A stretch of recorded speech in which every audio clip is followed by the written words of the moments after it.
16वीं सदी का पंजाब की धरती का अजीम हीरो दुल्ला भट्टी, जिसे दुनिया पंजाब का रॉबिन हुड भी कहती है। दुल्ला भट्टी का असल नाम अब्दुल्ला भट्टी था।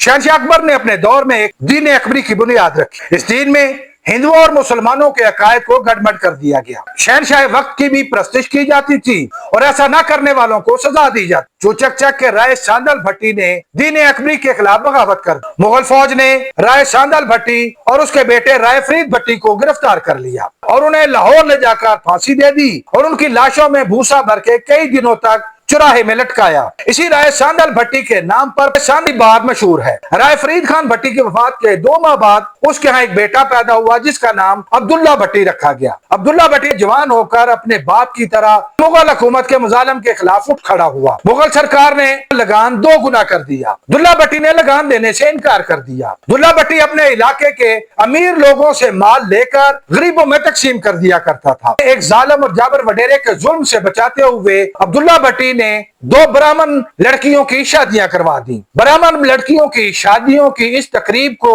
यादगार बना लिया। हर साल लोहड़ी का त्योहार मनाया जाता है। इस त्योहार में दुल्ला भट्टी की जुर्रत और उसकी सखावत के गीत गाए जाते हैं। मुगल फौज ने दुल्ला भट्टी के गांव पर हमला करके उसकी वालदा और उसकी बीवी को गिरफ्तार कर लिया। जब दुल्ला भट्टी को इत्तला हुई तो उसने मुगल फौज को रास्ते में ही जा लिया। उसने अपनी मां और बीवी को रिहा करवा लिया। फिर दुल्ला भट्टी को मुज़ाकरात के नाम पर धोखे से लाहौर बुलाया गया। दुल्ला भट्टी को गिरफ्तार करके 26 मार्च सन 1799 ईस्वी को फांसी चढ़ा दिया गया। पंजाब में दुल्ले दी बार इंतहाई मशहूर है। दुल्ला भट्टी का राज किन किन इलाकों पर था? दरबारी मौरखों ने दुल्ला भट्टी को डाकू क्यों मशहूर किया और हजरत महमूद लाल हुसैन और दुल्ला भट्टी के दरमियान क्या ताल्लुक था? ये सब जानने के लिए नीचे दी गई हमारी मुकम्मल वीडियो जरूर देखिए।